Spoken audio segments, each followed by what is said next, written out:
ضایع میکنن و برای حقوق از همنوا بشیم و همگرایی و همکاری داشته باشیم. The Western colonization is trying to use the political use of the issue of human rights in order to impose pressure against free and sovereign states.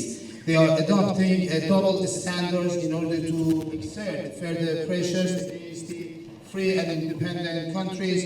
And in fact, we believe that supporting the human rights is one of the common objectives and one of the common responsibilities of all of us. Today, we believe that the Islamic Republic of Iran is one of the flag holders of defending the human rights. And the Western countries who are claimants of defending the human rights, in fact, are violating the human rights.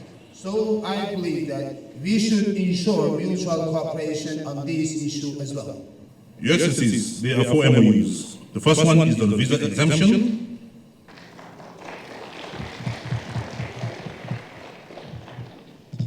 Thank you.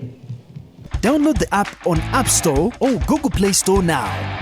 Vision Digital Experience, the future of media.